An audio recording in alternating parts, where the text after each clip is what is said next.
Okay. Calling the meeting to order at 6:06 p.m. Let's do roll call.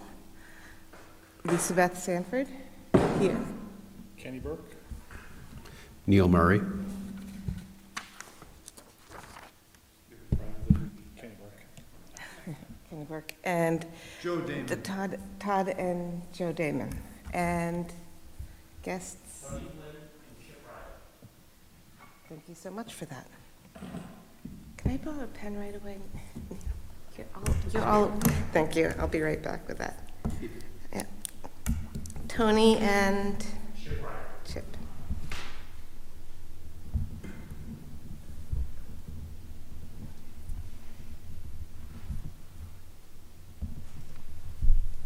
And I'm going to, because we don't have a quorum of the number of people who were here the previous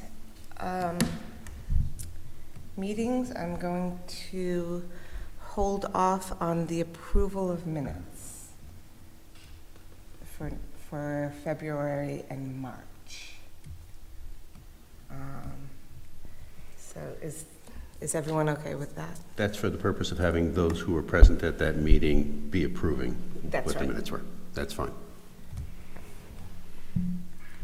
And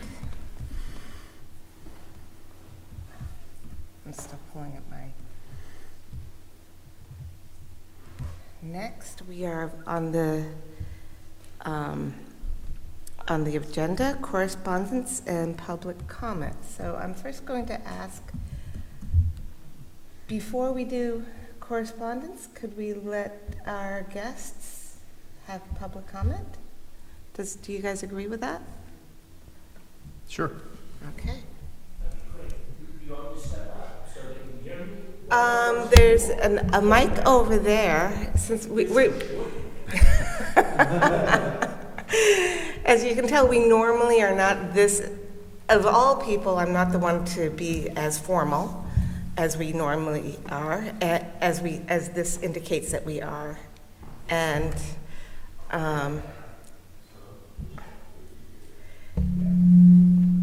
Thank you. Thank you for having us. I'm Chip Riley, and I'm from Green Hill Beach Road. I actually live on Green Hill Beach Road, do a lot of gardening out there and stuff, so I'm very sensitive to what goes on there. So it's a mile-long road, starting from a Tunic Schoolhouse Road all the way to the ocean. And it's fairly straight. So it becomes a little bit of an issue with speeding. But first of all, I wanted to congratulate you and applaud you on your master plan. We thought that was really quite terrific. And also wanted to mention that we do play favorites, and that R5, the speed feedback sign, we took particular interest in that because we think that that's, based on our research, is extremely effective in helping manage the speeding, and certainly self-awareness, and people, it catches their attention because it kind of flashes typically, right? So we think that that could be really special and effective and make things safer. would you like one that is, I haven't been on Green Hill Beach Beach Road this year. Is there one there? No, No, so you would like one? we would love one. Okay. Yeah, that would be very popular. Go ahead. Yeah, that would be way more popular than speed bumps and those speed trays and more speed signs would just be more people ignoring them. But the feedback signs we think are very effective and helpful. So can I ask, have you guys been meeting in a subcommittee or something to get these ideas? We have a civic association, and there's 4 of us that are pretty active, one of which is the former police chief of Springfield, Massachusetts. And we have a doctor from Providence on our committee, and Tony leads our crew. It's a motley crew, but it works. Okay, because I live on Twin Peninsula. Oh, how funny. Well, we're neighbors, Yeah, exactly. so I want your safety to be good too. So there. And I lived off of Twin Peninsula for a year, so very familiar with the area, love it. It's beautiful. Yeah, that's so nice. Yeah, it's a small world here. It's wonderful. Yeah. It's really nice. So I guess one question we had was, where might you be? Am I too close to this thing? So are we too, where are you on that initiative? Is this like just in the groundwork, or is there something going on that maybe we can see if we could become a priority in some way? The history of the master plan is we started before COVID. We were prohibited from meeting even virtually. We resumed, did a full SWOT analysis, finished the document.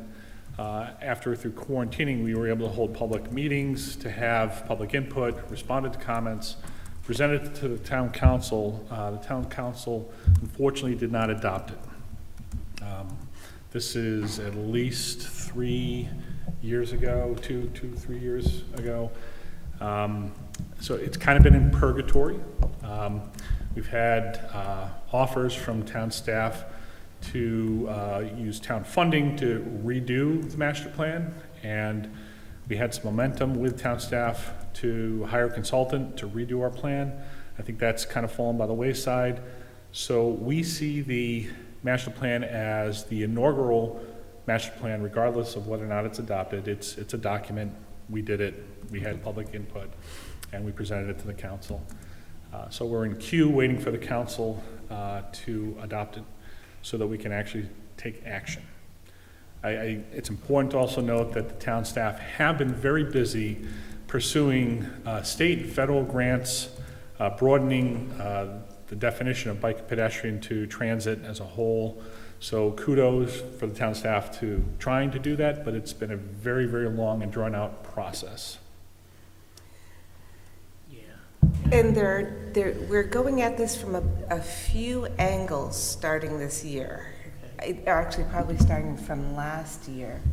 One of the angles is to get more feedback from RIDOT and work more with the public transportation and the main angle that we've been working on for years, which Ken was speaking about, is more the planning and design, making sure that we have feedback in the planning and design, offer feedback in planning and design. And then one of my angles is wayfinding for bicycles and pedestrians to not, if there's a way that is easily to get around these traffic hubs, these car hubs, then can we direct people that way? So a clear delineation of the multimodal abilities, but keeping people safe any ways that we possibly can. Yeah, you have some nice cross-throughs on Route 110. I teach at URI. Yeah. And so, we always see the signs starting to beep as folks on bikes or walking or trying to cross. Everybody stops. Everybody understands. So that's good. And also in Wakefield, not too far from Whalers. Yeah. I noticed that they actually have a crossing guard there frequently. Yeah. And I find that to be very effective. And everybody's very polite and they understand and they don't stop for everybody's safety. I think that's very civilized. So full disclosure, I'm a registered professional engineer. I do work for the university, and I've participated in all the transportation parking master plans. I redid all of Upper College Road, and we're doing a host of other improvements in Kingston, in the town of South Kingstown. So, and I'm 365-day-a-year biker. I bike back and forth to campus. So love to hear this feedback. Makes perfect sense. I think there's a lot of like-minded folks throughout town and external to town that are getting very active and working hard to compel both DOT, that honestly doesn't actively, they don't actively ask for public input. They used to. I'm a former Rhode Island DOT highway engineer, so they've changed substantially over the last decade.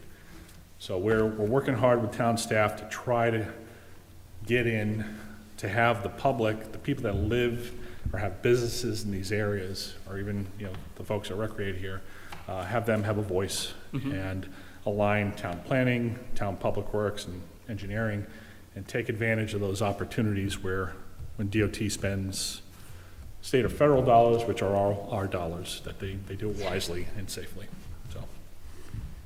That's nice to hear. We admire a feedback sign that Matunic has, and then Charlestown, our neighbors, by the breachway or past the breachway, they have one. We just think it would be great. We're not too sure how to get traction to try to progress that here. We've approached the police and the town, and we kind of like get stuck. Yeah, okay, that was one of my next questions, was have you approached the police? Because they're the ones who usually distribute that. Well, and if I could add to that, so the role of the BPAC is we are advisory to the council. So we've gone through this discussion of how do we do this? How do we actually make things happen?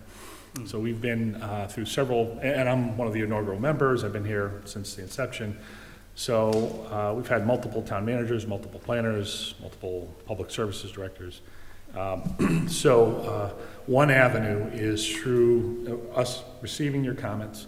We can help advise the council. The council actually expects us to do public outreach and then to funnel that information to the council directly so they understand that the constituents are using the mechanism that they asked. I mean, they asked for this committee to be formed, so that's one avenue.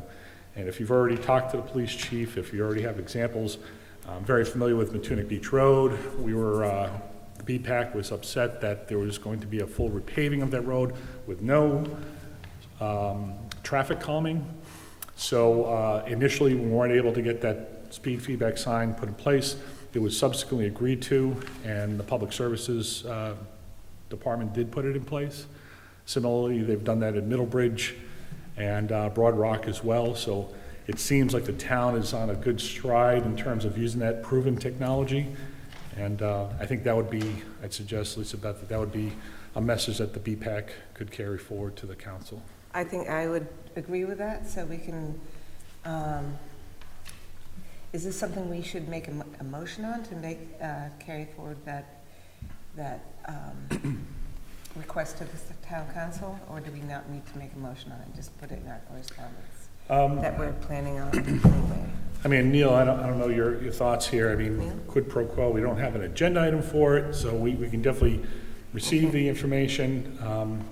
I guess we could add an agenda item, but I don't want to be accused of not having the public fully understand what we might be doing in your neighborhood. Do you have a recommendation as to where on the road that it would be most appropriate, say a street address, where is a midpoint or such that you might be able to come back to this committee? We could then place that on the agenda for next month's meeting and have a firm agenda item that we can move forward with some proposal and this recommended area to place this speed indicator sign? Talk to our association and the team. Interestingly enough, Tony and I are right at the midway point. We're at the half mile mark. So that might be a great location. We wouldn't mind having it in front of our house, and I could do landscaping here and there to protect his view as well as the view from my house, but not, of course, block the sign. That defeats the purpose, right? But we can come back to you on that. Did you have other ideas? We've done a speed study, we showed results of the speed study, and then we have recommendations on where to place the sign. I was just going to ask that. Is there a speed study that would, so we have the metrics to present to the town council as far as, and the source of this speed study, how was this done? Was utilizing? Exactly, I didn't hire a professional, but I was the chair of the planning board in Western Massachusetts, and I participated in a lot of speed studies. So I knew the fundamentals of it, so it's not rocket science. So if we want to hire a civil engineering firm, that's fine.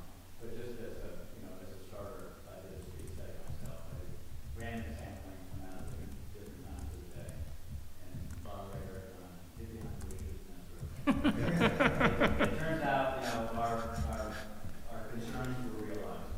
We came up with the numbers, and we came back with more data by our professional organization. That would be very helpful if you could provide that analysis that you have, the methodology that was used, so that when we have your recommendation at the next meeting, we have something concrete we can present to the town council. Yeah.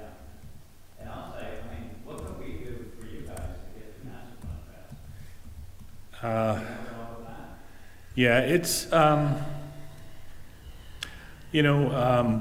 town's juggling a lot right now, so what we've understood over the last few years, it's all about the new school, and it's all about the new EMS station down in Perryville, and obviously they created the municipal court, so as they've checked the box and gotten through substantially through those items, we're just like, yeah, we're still here, we're still plugging away. I think that budgeting is the number one issue, like if we raise money in our neighborhood that subsidizes something, that'd be helpful. Or do you want- It's interesting. I don't know that it's absolutely necessary. I don't think it would hurt, but I think the town would have to struggle to figure out how to. Right. And the interesting thing, to your point, Neil, I mean, we have a highly capable Department of Public Services Director. Rich Bourbonnais is a registered professional engineer and a registered land surveyor. He's highly, highly capable, also extremely constrained with funding. His capital program is purely pavement maintenance. He doesn't have funding to do studies if they're necessary or to do the infrastructure. So, to your earlier point, we do need support. There are strengths in numbers. Coming to these meetings is important, but we being the BPAC need to aggregate this and put it on the council agenda and let the folks in the neighborhoods that are impacted by excessive speeds or unsafe conditions have us make our best effort, and obviously do this laterally directly with Chief Moynihan. He's a wonderful resource for the town. He is also all about trying to slow folks down and make things safer.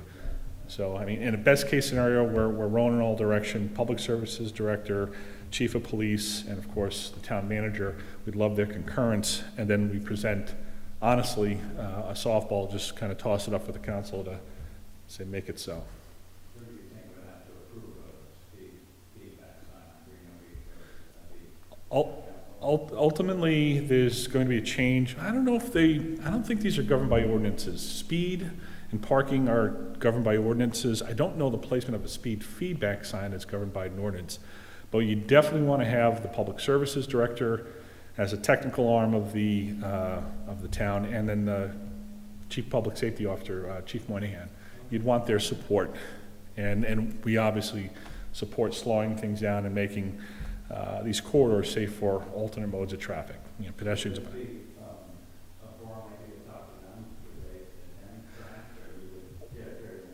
We have successfully hosted meetings. I think Lisa Beth was talking about this with Tom Hogan at the Matunic Community Center to talk about a while ago proposed traffic calming enhancements in the village of Matunic. We had the vice chair of the council attend that meeting, so that was wonderful. Unfortunately, the ARPA funds kind of went away, so our funding source went away with it. So I think if you have a caucus or community association, inviting the chief of police is immensely helpful. Again, we don't always need to be the voice piece. We have a functional role advising the council, but it'd be lovely if. Yes. Agreed. We're not the only, road leads to the beach that is speeding going on. I do. There's a lot to learn if we can say, oh, here's what we do. There are other roads, including across the state, that might implement a similar solution. And on the theme of funding, so, goodness, it's probably all about 4-ish years ago, there was a road bond passed, again, mostly set aside for road maintenance, mill and overlay or chip seal, but there was a specific allocation of $350,000 for traffic safety improvements. It's in prior approved budgets. The money is still there. The town is funded. It's a bond. It does not impact the tax rate. So that is likely the funding source to do this work. There's probably financial manifestations to happen to look at priorities and how and when that could happen, but the money was approved by the voters years ago. Yeah, just to let you know, our Green Hill Beach Association, the number one priority of all the things the association is looking at is just common traffic on Green Hill Beach Road. Yep. These summers coming up, that's why we're here today. The Matunic Beach Road sign was installed probably in the last year or so, the speed indicator sign. pretty recent. So if you have the metrics to evidence the activity level, and the town has the recent cost information for the installation on Matunic, we should have a basis for making the case and presenting the cost for the safety improvement. We have estimates of costs from other places, not Matunic. And we also have industry studies that show the effectiveness of speed feedback signs. Mhm. We can make that part of the decision. And we can ask If the, the chief that he has information on what's going on Matunic, that'd be great too. and we can ask the town for the cost of the installation on Matunic, so that we have a apples to apples for what it costs the town to install. And should we propose outreach to get that cost? Would you like me to reach out, and whom should I contact, would you recommend? That would be Rich Bourbonnais. Rich, Yeah. okay.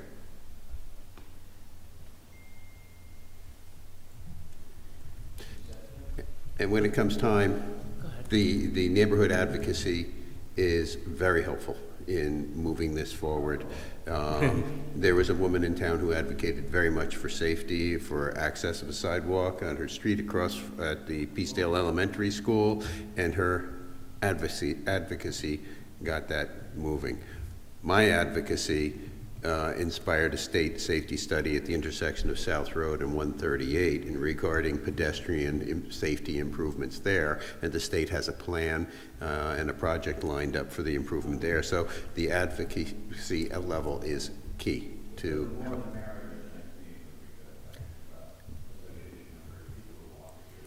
Volume and frequency. And I'd offer that getting on the council agenda is an art. So they've got a stacked, I'm being very kind. Right. So there it is. So We have this forum, this is a public forum. Yeah. It can be referred to, right? Absolutely. Correct. Come together and make great decisions, just like they do at the council. How often do you meet? Once a month. Monthly on the second Thursday of the month going forward. Yes. This is, Is it okay for us to establish that as an agenda item? You guys need to make a motion. I'd move it. So what the exact motion is? To add the further discussion of this item and placing it on our agenda with the request for supporting materials as to speeding activity as well as cost. And quid pro quo, I'll just suggest that this get tucked under agenda item number 9, new discussion issues and future agenda items. Okay. And I'll second that motion. All in favor? Three of Aye. us? Aye. thank you. It's a real treat meeting Yeah. you all. And to before- let you know, this group, to my understanding as a newer member though, was also instrumental in your area of having the share the road signs installed on Matunic Schoolhouse Road. So that came through this venue. Yeah, yeah. Yeah, we ride our bikes on that road over to the Ocean Mist for breakfast. Great It's idea. one of my wife's favorite days. Okay. Prior to you leaving, could you please leave your email address, both of your email addresses here for us? That would be great. Yeah, thanks very much for having us. Our pleasure. We appreciate you coming. Yeah. And again, let us know if there's anything we can do to push forward with the master plan. I know how hard it is to put a master plan together, much less get it passed. That was bare knuckle, $0 budget, and a couple of former URI professors. Yeah, we got it done. And then they changed staff. Phone remembers, not my brain. I can't remember it. Most of us can't remember that. Yeah, I hope you guys have a nice day. yeah. Thank you. Thank you. You're both directly on Green Hill Beach Road? Next door neighbors, yeah. What numbers? 793. 785. Can I get your last name? 'Cause I didn't- Flynn. Flynn. Okay, perfect, Joe. There it is. Thank you. Some people still understand. I get it. Oh, Swashbuckler. There you go. he was my Thanks, gentlemen. person I right. liked. That was good. Thank you. Thank you. Thanks. All right. Any other correspondence that people might have gotten? I was going to bring up this thing on Facebook today. So there's There was an Rhode Island DOT Facebook message or announcement regarding the repaving of the 108 Wakefield Peacedale corridor from School Street to Columbia Street. And since that is the first stage is almost done with the sidewalks. The question is can we and should we be the squeaky wheel to RIDOT for the second phase, which would be crosswalks and things like that? Any thoughts? Yeah, I mean, I don't know where to start here. So, let me just pull up this. Perhaps we should note while you're pulling it up that you have pulled it up now, that the DOT is, with its installation, is providing, I'll call them curb bump outs, in which to make pedestrians more visible as they are about to cross 108. That they, rather than coming out from between parked cars, there is a projection out into the road that makes the pedestrians more visible. So, yeah, absolutely. So what I'm showing on the screen is the picture of the active construction. To the good, to your point, Neil, there's a bump out. So what that does is it shortens the distance that the pedestrian has to cross to get across a wide swath of asphalt. In better installations, unfortunately, DOT is dropping the sidewalk down to the grade of the roadway, and that indicates that they are not intending to slow traffic down through a conventional design tactic, which is a speed table.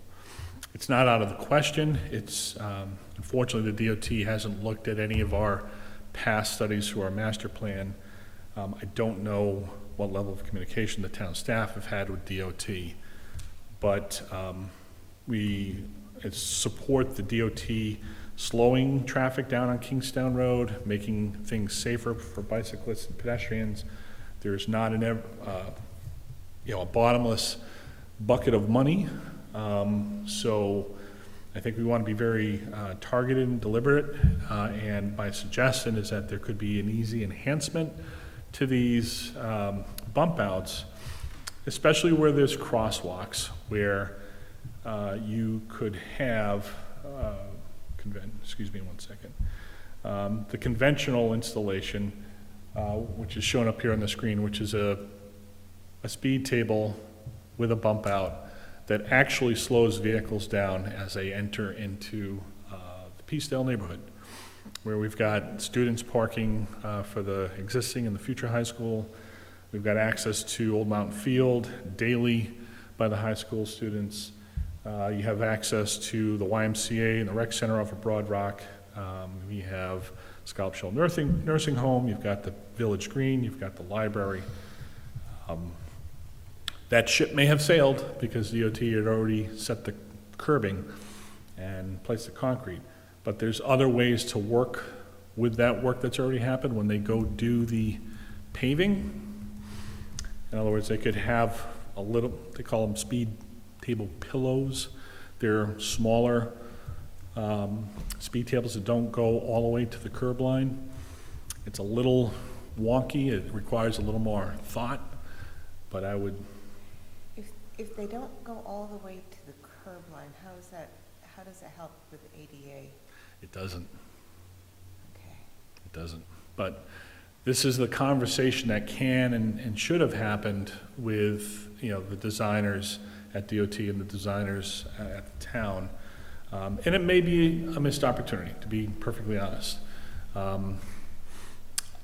There could be supplemental speed tables that could put inside this corridor where the crosswalks don't have that benefit. But obviously the intent is to slow vehicles down as they approach the crosswalk, as evidenced on the Upper College Road project in Kingston. I co-located crosswalks with speed tables, and I actually did a very shallow speed table. So they're not really abrupt, so they don't really unduly back traffic up, but the drivers know that they have to slow down. How are they for plowing if you do it that less abrupt? We plow more frequently than the state does and the town does because we have a very, very active campus. Conversely, the very aggressive speed tables I put on Flag Road, I get cussed out regularly by our plowing team, and I acknowledge that. So there's, So, If the sidewalks are at the level of the road, does that mean a corresponding change to the sidewalk then too? Would they have to be built up if you're gonna build a speed table? That would then be above the sidewalk? right, so in a perfect world, what would happen is this, honestly, you're talking about 3 sections of curbing would have to be taken up, reset at the same elevation of all the other curbing. They'd replace those couple of panels of beautiful sidewalk that were, concrete that was just placed. And you would just, without changing grade, for those that are walking or in a wheelchair, you don't have to deal with a ramp up and down, you just go straight across. The caveat is anywhere you have one of these speed tables integrated into a crossing directly up against the sidewalk, you have potential for drainage to back up. So you really do need to design these, so that may not be possible here. I think that's what the request would be, and then have the engineers at DOT and the town look at it and come back and suggest what is actually feasible with the timing and funding that they have. that sounds like an immediate correspondence. Yeah, Yeah. I agree, and, there's, they're out there, they're doing the work, this is great that the DOT and the town are working together to enhance pedestrian safety. It is a mess, it is a mess, because we have articulated these co-located speed tables and crosswalks. But there's probably a reason why DOT did it. There's probably a reason with drainage, I'm thinking, that has stopped them from doing that. So I think the idea is that we would just have some sort of interaction with them to understand what they screened so that we can all be defensible and say, yeah, we tried, it's way too complicated, there's DM permitting, there's hundreds of thousands of dollars of infrastructure that would have to happen in order to make this happen. But I'd offer that what should supplement these crossings, as we were talking earlier, there's the rapid rectangular flashing beacons to bring attention to this crossing. So that might be an excellent and low to no cost enhancement to what's already been planned here. It'd be great to hear from the DOT and the town if they're amenable to that.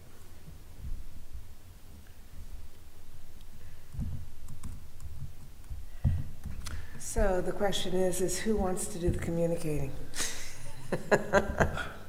My suggestion, we have a We have- chair and, vice chair, so I'm not sure Dorothy's schedule. The council, I believe, is meeting on Monday. So Yeah. I think the opportunity in a timely fashion is to have through public comment, Okay. have a delegate from the committee, it should be the chair, make a recommendation. Okay. So next, One quick question, actually. So, I'm familiar with that intersection because I go by there all the time. And when cars are coming around that curve by the library, it's easy for them to kind of cut into what is sort of like the designated shoulder, which is where bikes and pedestrians typically go, right? And so oftentimes, just because of the nature of the fact that they're taking a hard right there, they're going to go over that line, potentially endangering bikes and pedestrians. Is there a way to put some kind of pillow, like you were saying, that would run sort of parallel with that line so that there would be like that haptic feedback for cars to say like, hey, this is not your place. This is a place for bikes and pedestrians.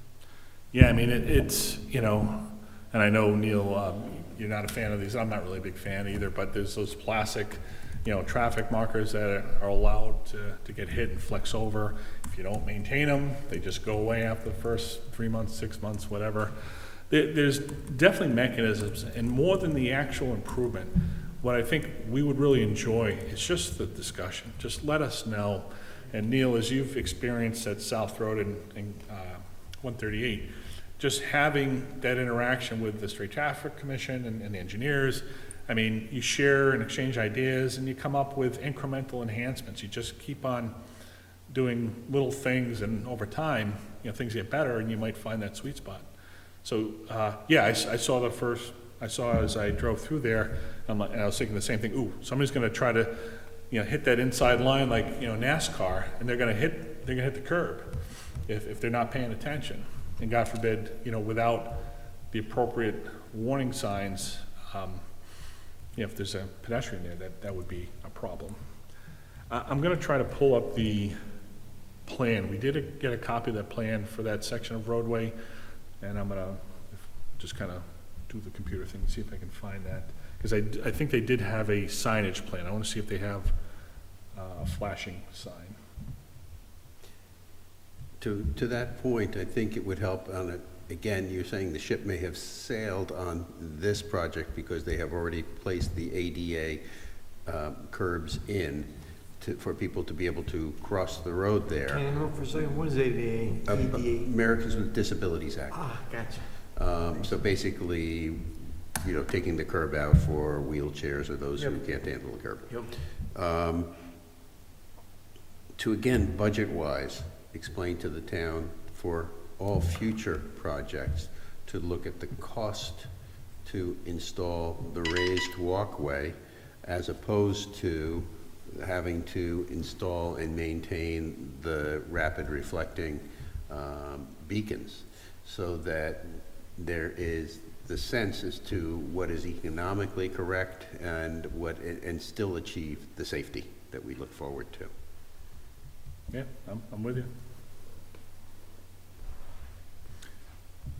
The interesting thing is, once you have the conversation, I mean, then it becomes obvious the things that are working and things that don't. And just as, I'm sorry, was it Lorraine? Who's the person off of Kersey Road? Laura? She was very persistent, and there was a series of studies.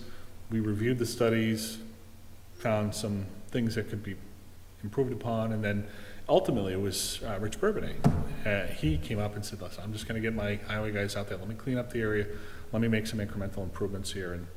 And that interaction is what we are looking for, because the town staff are highly capable. They can do these things.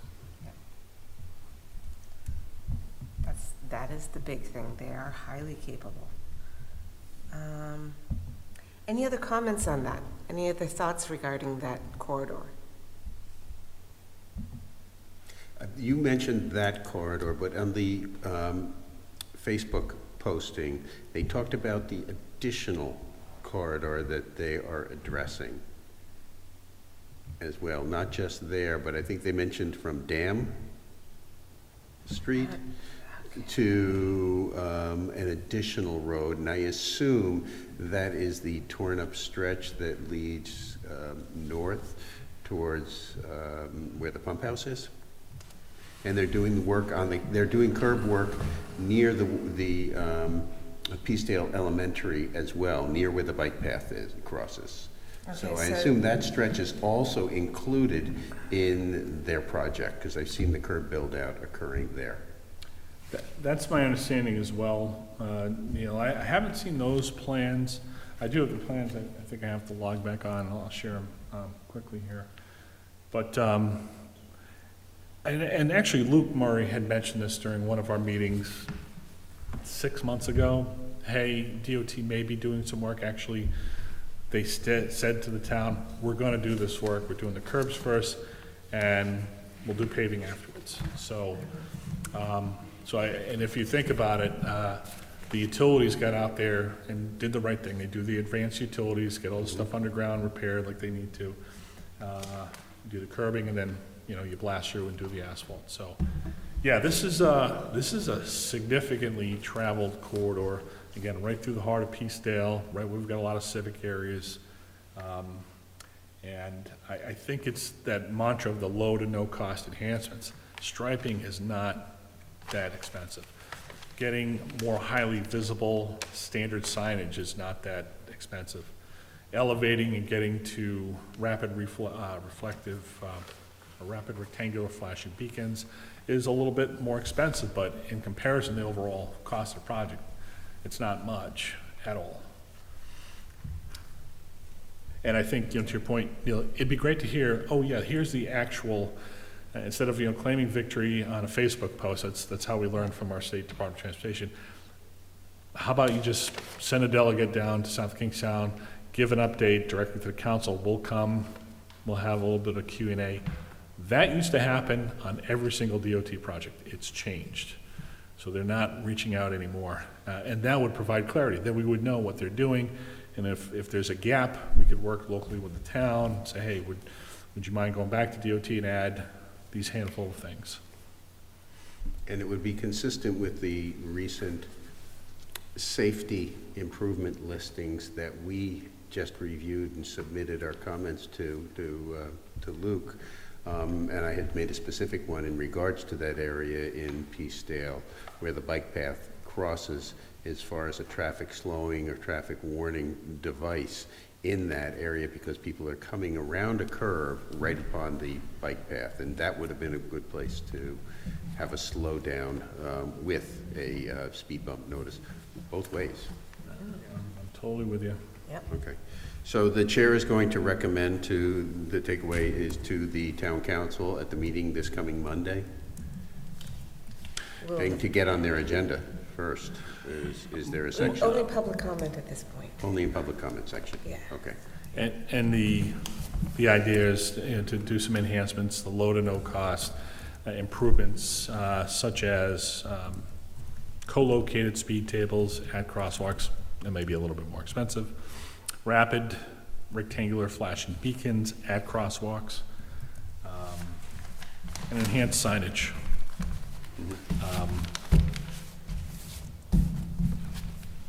Okay. Does anyone else, do we want to have other members support the chair during that meeting?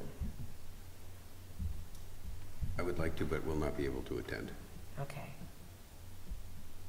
And non-members?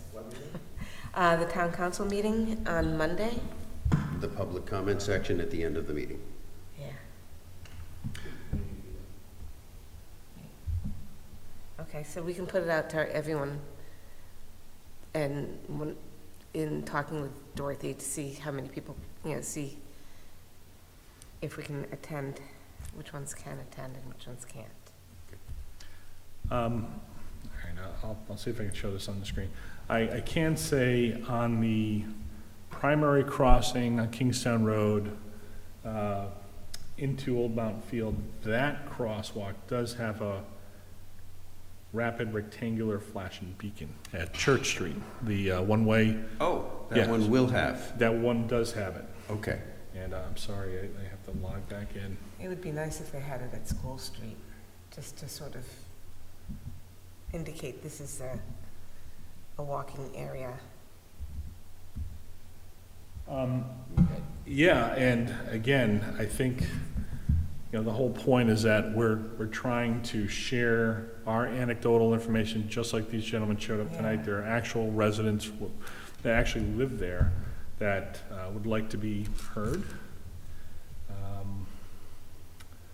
So, hold on, let me try to pull this up.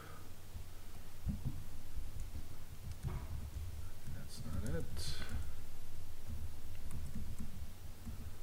Share this. So we're talking a lot about the pedestrians in that area. Does anyone have thoughts about the bicycles or other modalities within that area? Well, these crosswalks would still serve the bicyclists well because it would get them across 108. from the bike path, some of the back streets to the bike path. And that's the most heavily heavily trafficked and dangerous crossing to get over to the thoroughfares where you can get to the path over behind Dominic Savio and up to South County Commons. So having those improved will probably increase a bit the traffic. Yeah, and to your point, Neil, I mean, we've been talking about these corridors for a long time. It's all predicated on the master plan. There's not, it can seem overwhelming, but there's not an infinite set of roads in town, and there's an even smaller subset of state roads. It's understood that the town roads are physically constrained, and we're going into an area of like less borrowing because we're gonna have to start paying back the school bond at some point. So when the DOT rolls in, you have to have your story straight. And DOT just wants to know that, hey, are the locals going to support this or not? And they're usually going to listen, to the local government and staff. All right.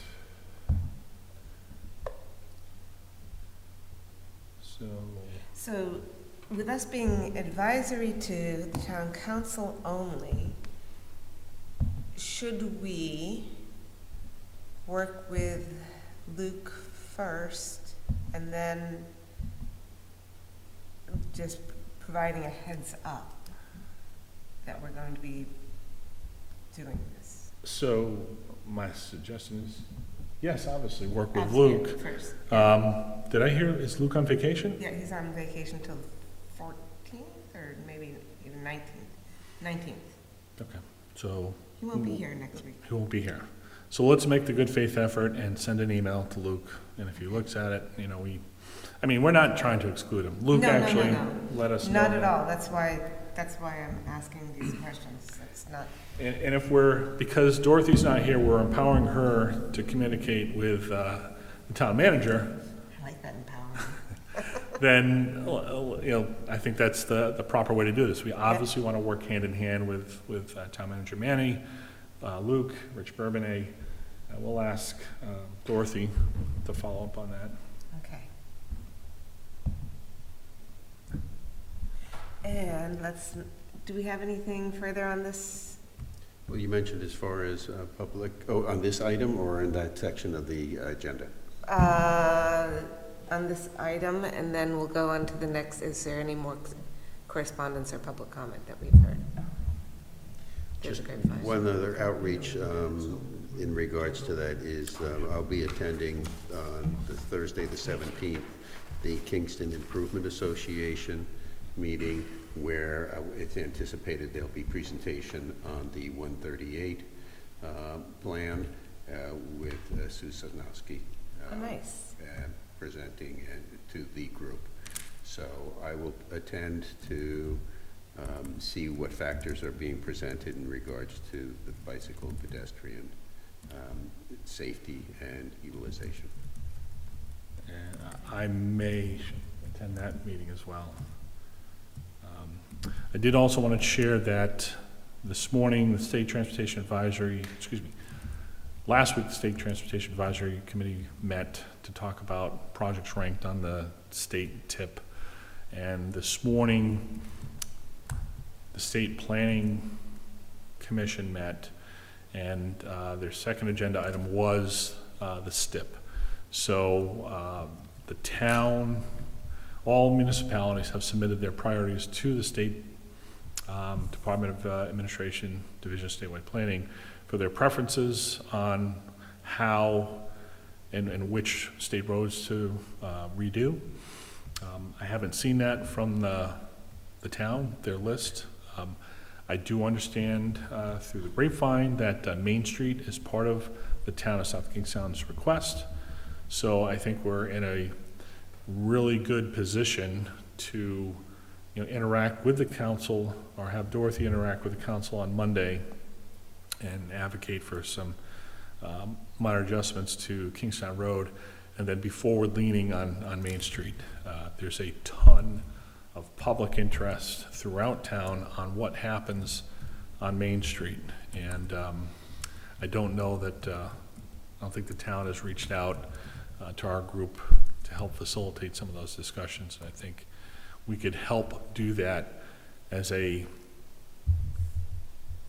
preliminary clearinghouse so that the town builds consensus on that corridor. If we remember, the town funded the Weston and Sampson visioning of Main Street, so the preliminary, or it's actually schematic level designs have been done. I wouldn't be surprised if the town just shook that off and handed it over to DOT, and that would be a cakewalk, just to say, that's great. Slow traffic down, make it safer, make it more pedestrian friendly in some instances, widen the sidewalks if you can. So I just wanted to put that on everybody's radar. Those state planning council meetings are streamed and are available online Okay. for view. Can I Go ahead. put forward that we request from the town what was submitted so that we can provide appropriate input into those items?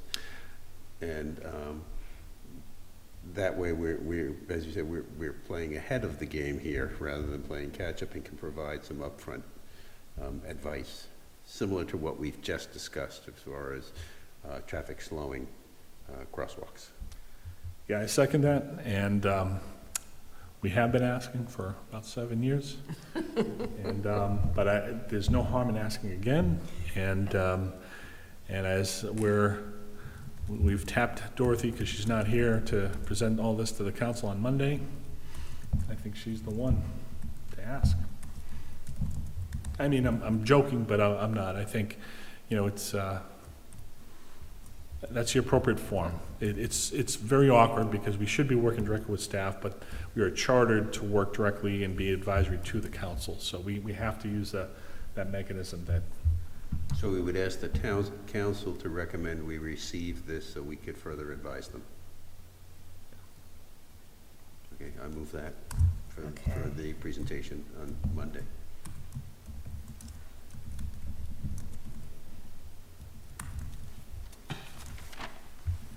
We're forwarded the steps so that we can make, The town's submissions that we are forwarded the town's submissions. to step, so that we can, And I hate to be the bearer of bad news. So the town already submitted all of their requests. I know this because I did this for the university, so I did it last month. how But- detailed are the requests? Yeah, the details of their requests, right, absolutely, yeah. But are they extremely detailed requests, or would I they? have no idea. I didn't see the town's request. My request, honestly, no. It's a GIS-based application portal. Mhm. So you literally just draw polygons and say, yep, that's the area. And then you type in information about the roadway. It's tied to the state GIS database. So a lot of information populates already as to what the functional category of the roadway is, if it's collector or arterial or whatever. And then you just type in, basic details of what you want, basic. So.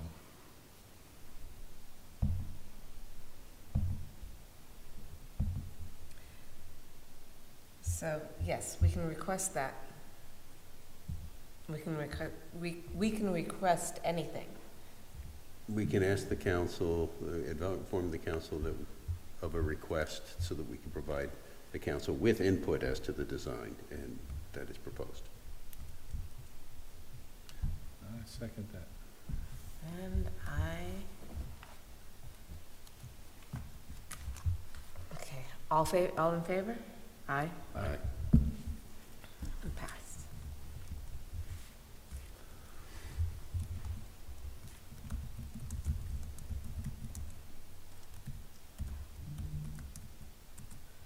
All right, next.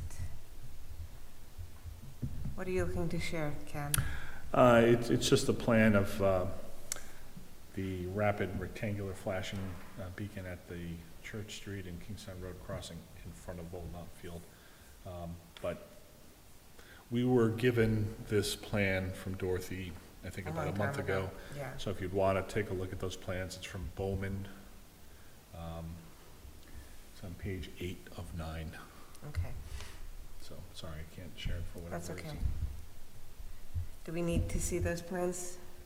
Or And do you right now, remember right them? now, you've mentioned it's at Church Street. You mentioned School Street.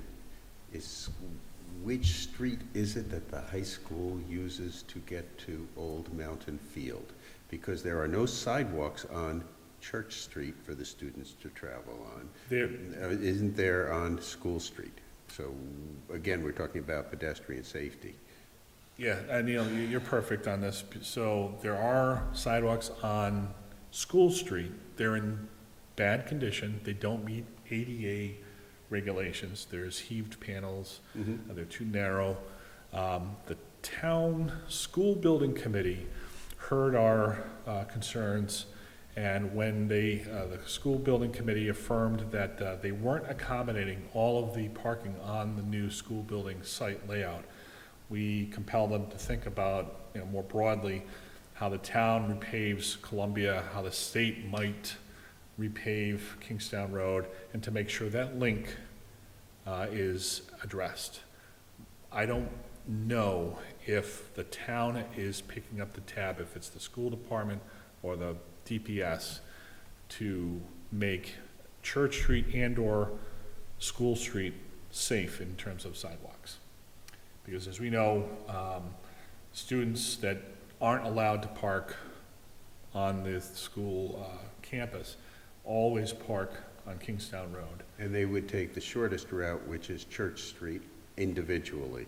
But when you have a class or a group going, and it's a school activity for which the school is responsible, I believe they would use the street with a sidewalk to get the students over to the park. They actually, I'm not certain if they still had classes go to the bowling alley. They do. So again, it's a sidewalk actively used by large student groups to travel for. And Neil, I do have the sidewalk on School Street, and I don't see that there's a rapid rectangular flashing beacon there. It's not, it's at the alternate access behind the baseball field. So that's just a standard crosswalk with no flashing beacon. So theoretically, The proximity is so close that you're not going to install one? I mean, well, Or there is the sidewalk down School Street, over to Church Street on Kingstown Road that they could then cross over to yeah, the center of the. right. So this, I think, just begs the question, what does the town planner think this is planning? It's, so the school building committee is kind of like, they're focused on the building and Understood. coming into budget.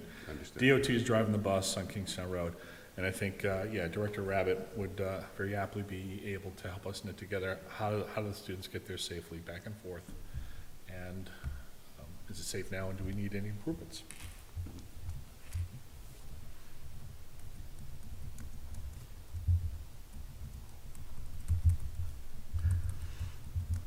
Yeah, and on Church Street, I mean, because it's a one-way at the end, I mean, there isn't a ton of traffic there. It's a little bit safer, but again, I don't think there's any appetite or budget to build a full sidewalk with curbs. You're gonna chew up people's front yards, but you can do signage, you can do striping, you can, or you could have a school policy and say, hey, if our new school is fronting on School Street, which it is, then that is the path. That is how students access Old Mountain Field. But oddly enough, DOT put the rapid rectangular flashing beacon at Church Street. So there's that. Yeah. So when I think about Church Street, the only place that there is not double sidewalks on it, or actually a sidewalk on it, there is a sidewalk, but it's a very small sidewalk on that bridge. It's a very narrow sidewalk. The rest of it has a sidewalk on the north side of Church Street. Oh, there is a sidewalk along there. Yes. Yeah, that's right.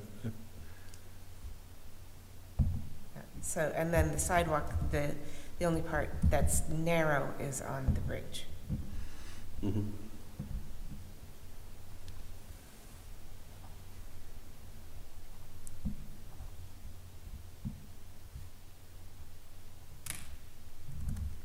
So let's go to old business, number 6, item A. Actually, all I have is questions from Dorothy about, do we know what Rich is working on? Do we know, is there an update on the DOT and 138? And any update on Kingston Road? We've been talking about Kingston Road for the last little bit. Has anyone heard from Rich or Luke regarding the update from meeting with RIDOT on 138? No updates here. No updates here, okay. Do we want to review the SS4, Safe Streets for All study submissions by BPAC members before we go forward? Regarding the Route 138 project, I am aware, because we've seen activity from engineers, DOT does have plans to finalize their bridging documents, which are conceptual plans for this corridor. Corridor being from, I think it's Route 2 all the way to Route 108. And they're replacing Amtrak Bridge, Chickasha Brook, Chapuxet, and Whitehorn Brook bridges. And then they're doing a mill and overlay of the roadway, and they're doing limited sidewalk repairs, restorations, reconstruction where there are sidewalks. I think they may do a little bit more in terms of sidewalks, but I haven't heard directly, so I can't speak to that. And I certainly wasn't part of any town discussion on that same topic. I'll ask for clarifications at the Kingston Improvement Association meeting where Senator Sosnowski is, again, believe, presenting information regarding the plan. Got it. And just for clarification, I believe Representative Fogarty will be there as well. All right. Which is great. Yep. And I was stand corrected. I do agree, Lisa, about that Church Street does have a contiguous sidewalk all the way up on the north side from the school-ish area all the way to Kingstown Road. Yeah. So the beacon could serve Yeah. for school Yeah. activities. Yeah, that's good.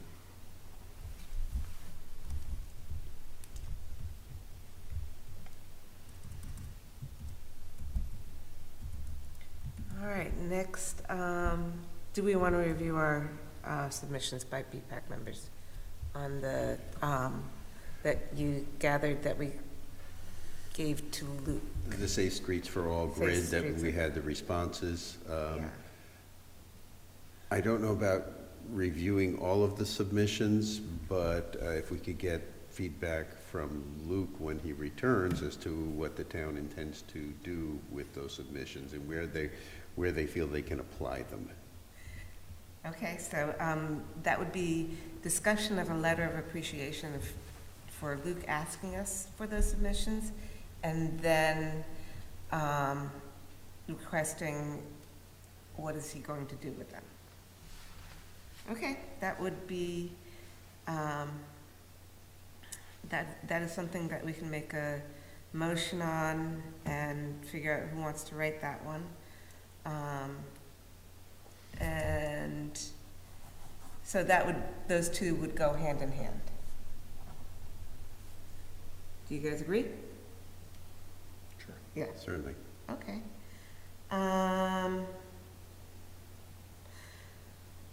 I will consider writing it, but I'm sure Dorothy will craft it way better than I do. So I will draft it and You'll have do her the update. draft. I'll do the draft. Yeah, the chair should send the communication.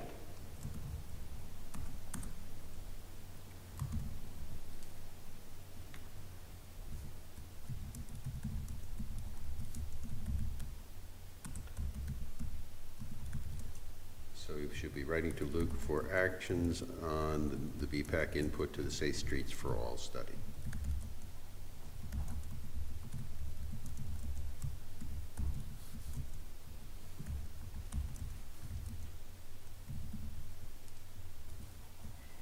Okay, next. Item C, submission of transportation projects to RIDOT. You had already discussed those. Then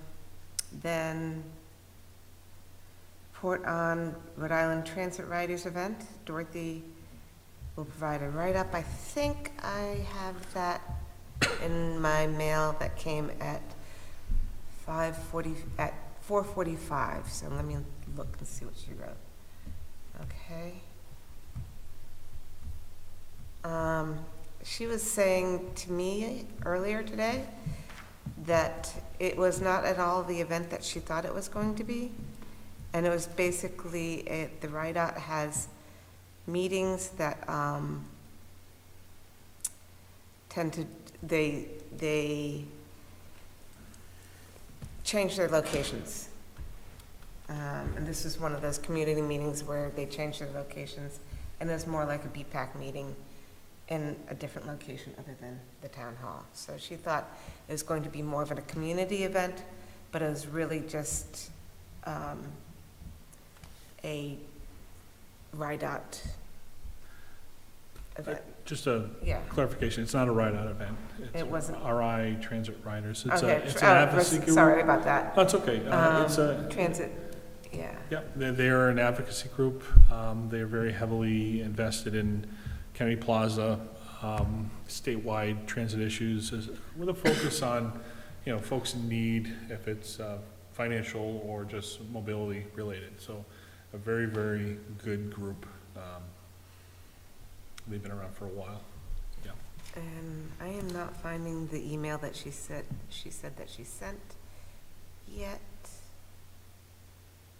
And she just sent a different one to me, not regarding that. But she said it was a great meeting, but it was different than what she thought it was going to be. Yeah. Next. New business items, BPAC recommendations to town council. I think that a lot of that has been already discussed in the correspondence and public comment. Wait a minute, did you go over the last one, number Report on, Charlestown bike? Bike ride. okay, Or I'm kind of sorry. like some- Since it was part of the first one, I didn't catch that. So the Charlestown Community Bike Ride. Yep. Okay, great. You get to tell us about that, Joe. So I'm also participating in that committee as a adjunct, whatever. I'm not officially on this committee because I'm not. I don't vote in this town, so I can't be officially on this committee. I can't be on that committee because I don't live in that town. It's okay. We But I appreciate your participate communication. in both. Dorothy suggested we initially had the ride starting at the schoolhouse at the corner of Matuna Schoolhouse Road and Old Post Road. And she didn't like that because initially started out up a hill, kind of. So we moved the start to St. James Chapel, which is on Matuna Schoolhouse Road. So it starts and ends there. Everything else is going okay. Excellent. Wonderful. So do you guys, are you promoting or participating or anything like that? What time is it? I think it starts at 9 o'clock on May 3rd.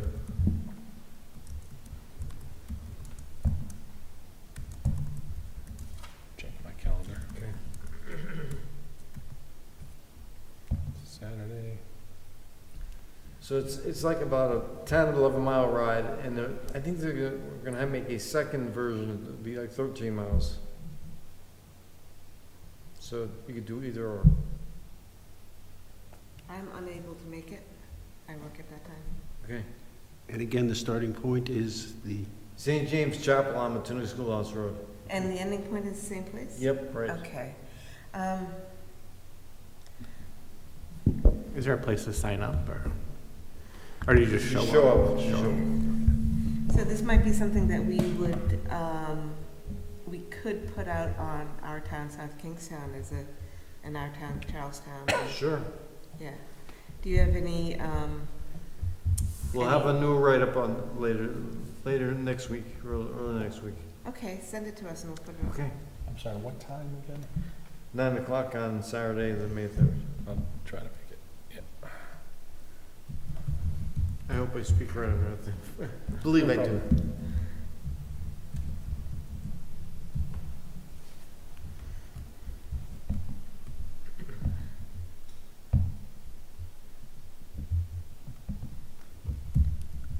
Okay,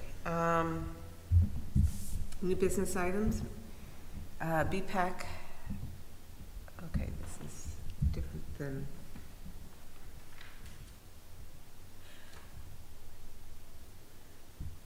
So, with the BPAC recommendations to town council, Dorothy was already discussing a letter with asks for, which I think we can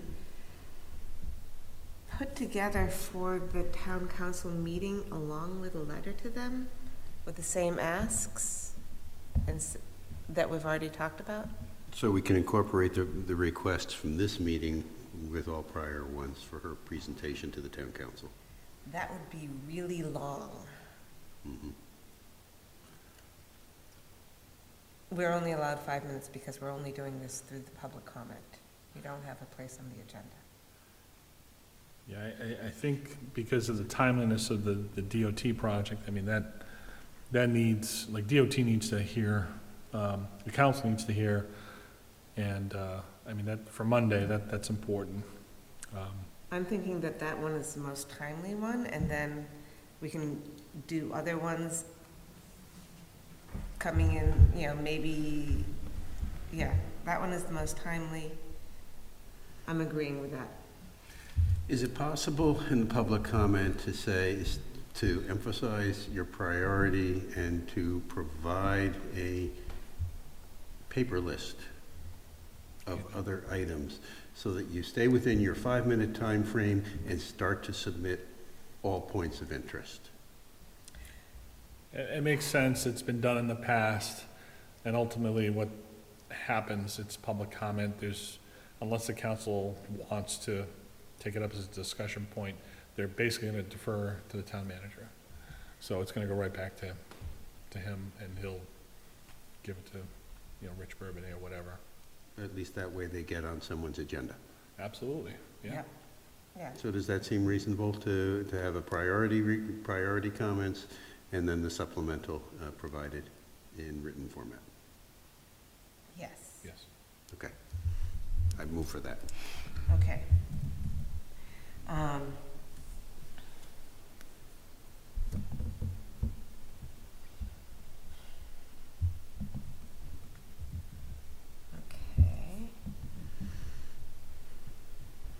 So, with that being said,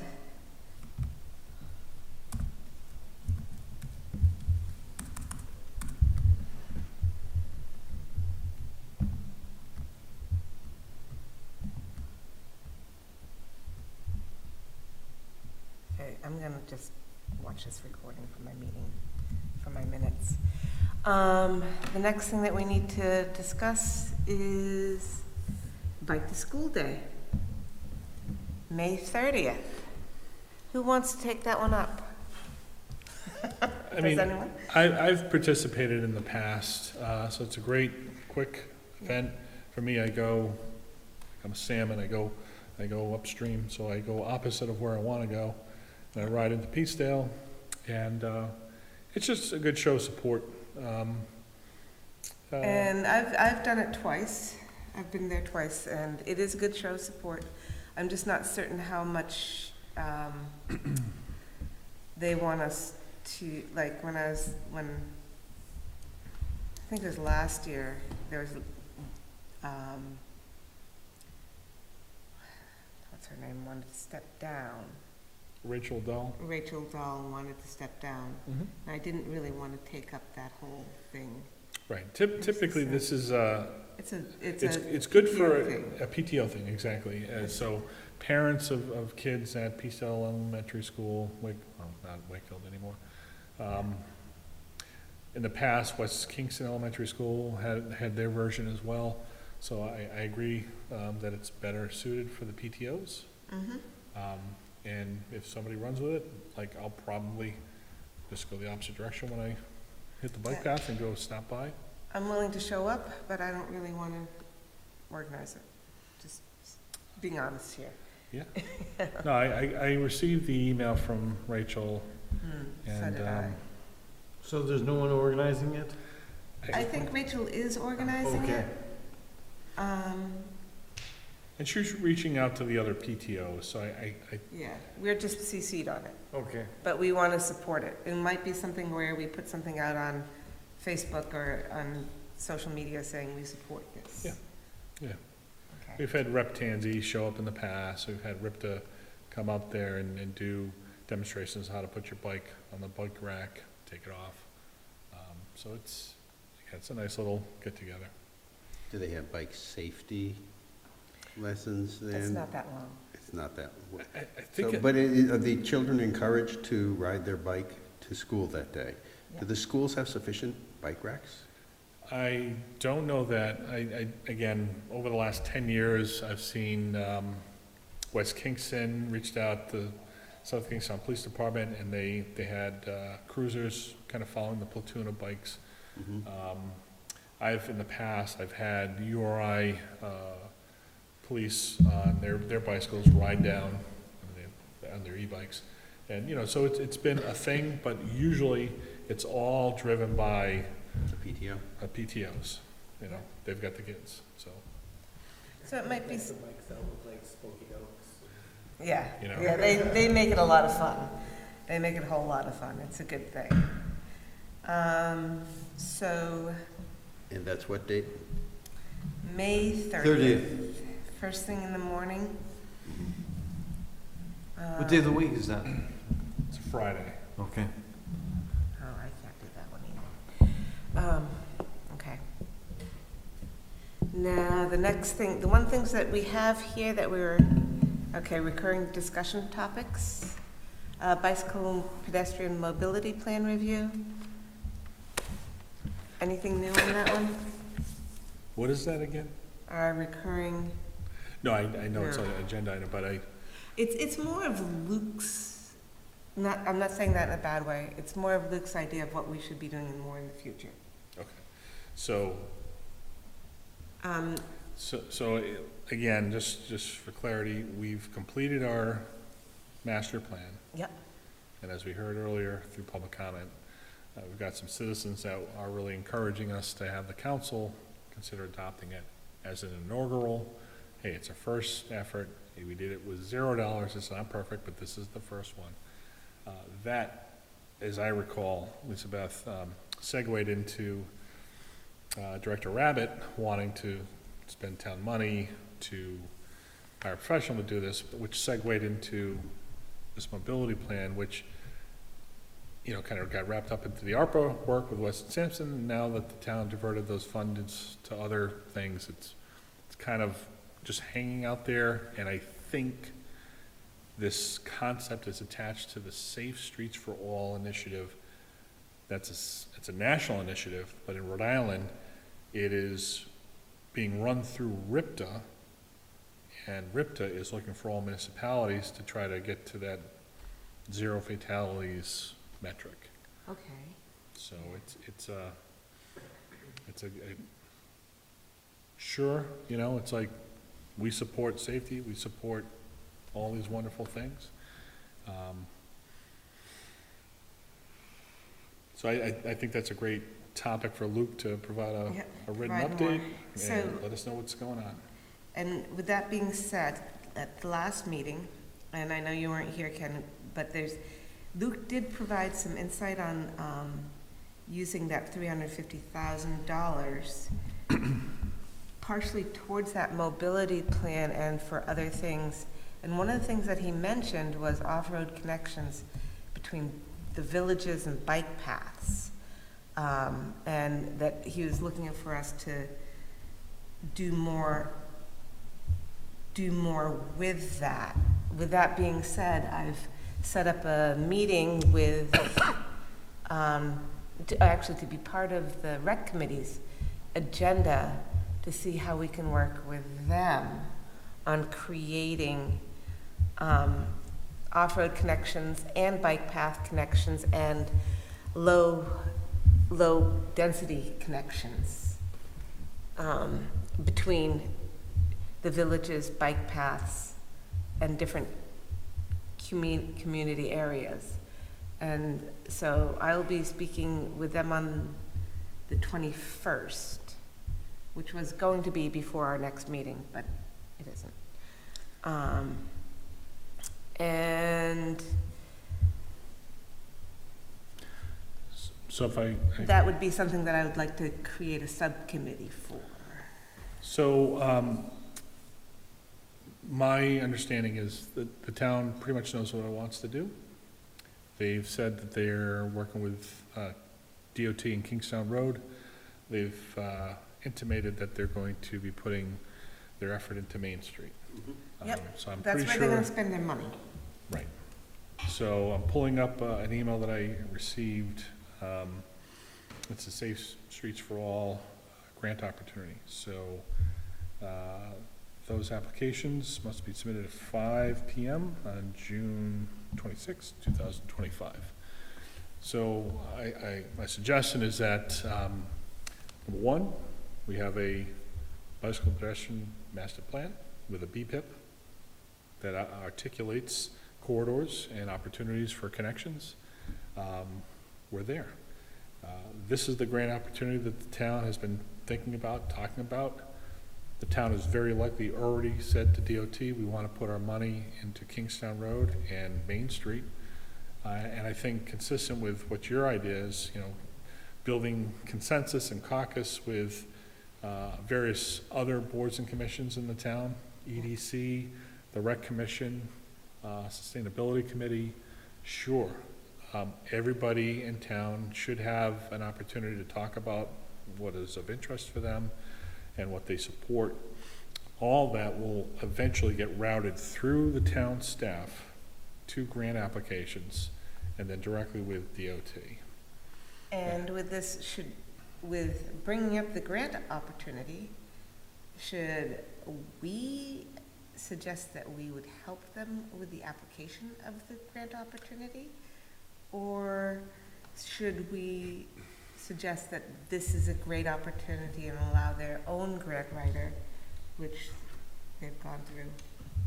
Did they actually hire a grant writer? They hired one, then she left. Oh, okay. Well, Or they left, or I think, it disappeared. I think to your point and to Neil's point, we've got a list as long as both of our arms, right? So this is important. This is a national call for funding. And I think we add this to the list. We're aware of this grant opportunity. Luke has informed us of this grant opportunity, and we're helping to synthesize this. And with a nice verbal and then a written backup communication to the council, we're fulfilling our obligation. We're advisor to the council. Great meeting. We had members of the public looking for speed feedback signs in Green Hill. We're going to come back. We're aware of DOT doing work on Kingstown Road. There's an opportunity for enhancements. We want to work, talk to the council about that. Dorothy can get into details. You could talk about this, and again, it's 5 minutes, and, I'm sure Dorothy can get it out and engage the council, and then hand over to the town manager and to the clerk.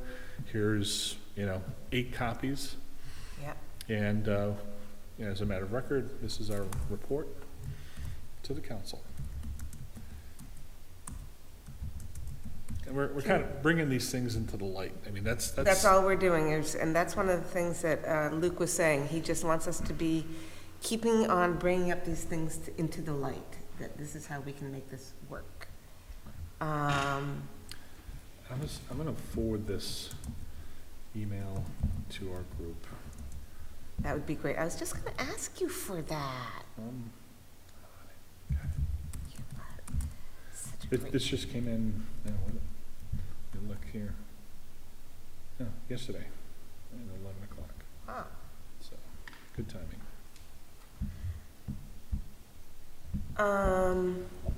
Luke also suggested that one of the biggest things that he was envisioning is that working with the town, and this is more on the planning and development side, with zoning and building regulations and updates that could facilitate making connections, off-road connections and on-road connections, with egresses or easements that link to paths or bike path trails, or so that we don't have island developments. In other words, like on Route 1, there's that community that nobody can go through.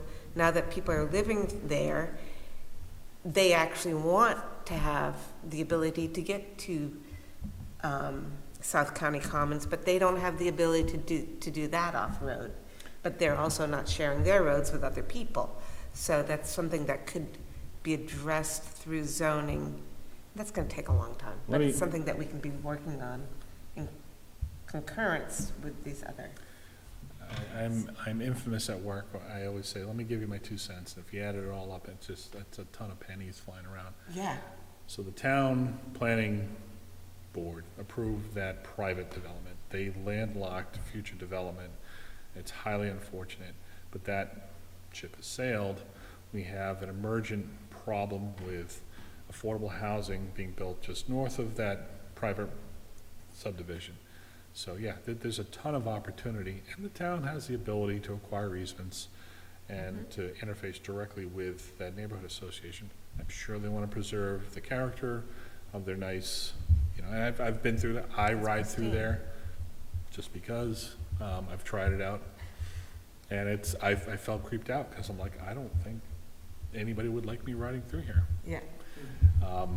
I actually just joined the Wesley Community Credit Union, and I pass by that little area all the time. So, yeah, there's tons of opportunities, and it's an interesting study that the planning board can only go so far. Yeah. They can't go outside of their bounds, and Without any regulation updates with regards to that, they cannot go out of bounds. however, the town proper, through the council, through the town manager, through the solicitor, can render opinions and take proactive steps to help knit together those bits and pieces. And it takes time, it takes staffing, it takes money. So, and it takes a champion. And sometimes it can happen on a board or commission. Usually it's going to happen by a town employee that's empowered by the council to have a conversation and see what's possible. Okay, I was just bringing that up as a thing of us being able to, us pushing towards, along with things like the flashing light on Green Hill Road. The small little things and then the bigger things. So we've already added one thing for the future agenda item, which is the Green Hill Road. Any local and regional developments that we should be bringing up?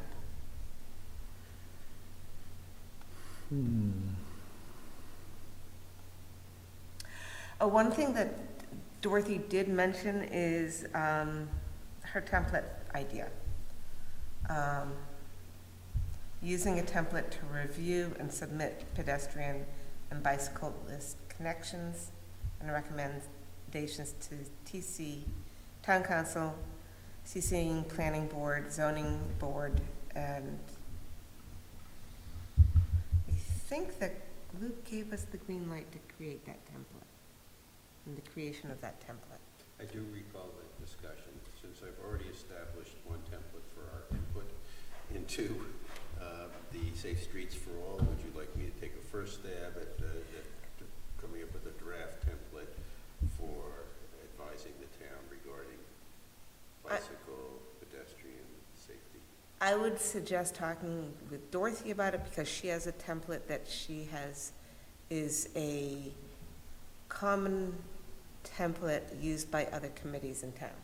Okay. So if we can steal their template, it makes it a lot easier for the town council to have the same template from multiple committees. Does that make sense? Okay. That would be my suggestion. I'll reach out to her, to assist her on that. Yeah. Great.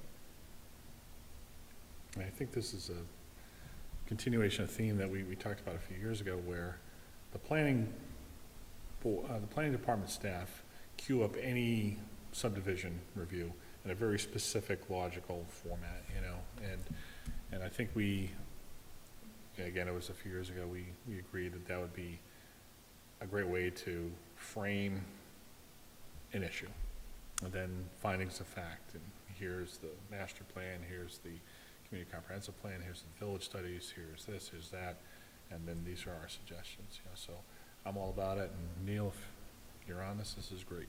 And I'm all about a template because that makes it so much easier for everyone to read, especially something that's already been there. That's, It'll see that all points are considered. Yeah. Okay. Yeah. yes. So we'll do that. Yeah. And I love using other people's work. That's not the plagiarist in me, no. Let's see. And anything else that anybody wants to bring up that is, even though it's not on the agenda? I think we did appear before the school building committee several months ago. And I think on the theme of Dorothy making a pitch to the council at the Monday meeting, maybe in one of our bulleted items, you know, we can touch on the fact that, you know, we talked about the mobility, the circulation of students going to and from the new high school. It's important to note that the school policy compels students to walk. I think it's within a half mile if you're elementary, and it's a mile if you're a high school. So, and we've again, this is deja vu all over again. We actually had the town staff prepare a list or a GIS map and struck that radius. When you look, It's a big radius. it's basically all of Wakefield and Peacedale. Yeah. You know, and again, what we're wanting to do is just have the conversation and have the school committee and the council talk to each other and just understand, you know, that we're all just town members, and as long as they're talking, and as long as they know what they're doing, as they spend up to $150 million for the school, just make it safe, that's all. And my guess is that, you know, yes, as you corrected me, Dorothy, Church Street does have a contiguous sidewalk, but because the frontage of the new school is on School Street, that they also consider improving that sidewalk at some point. Oh, I'm sure they will. Yeah, suggesting that they will. Yes, yes. That is a great suggestion. Yeah, God, I have faith. You're so kind. Optimistic, that's great. Someone's got to be. Yes.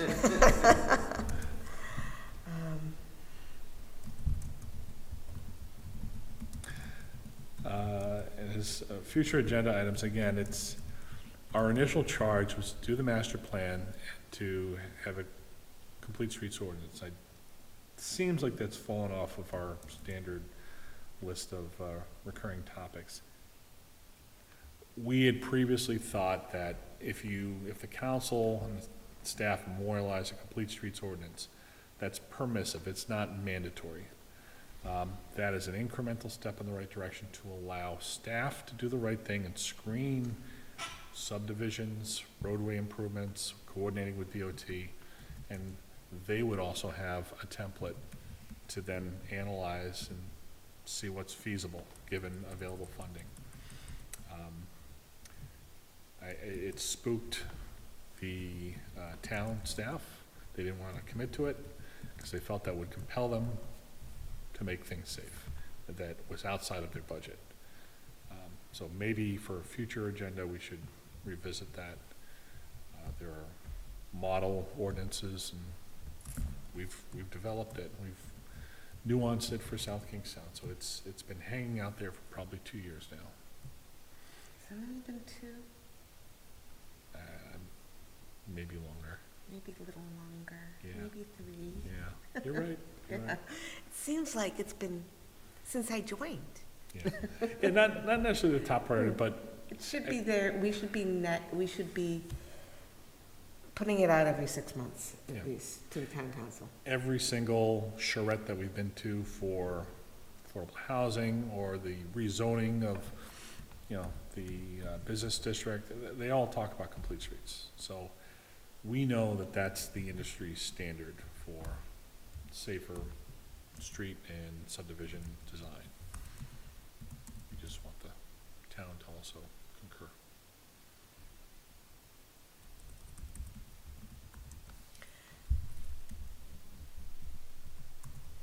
All right, we'll definitely put that into a revisit.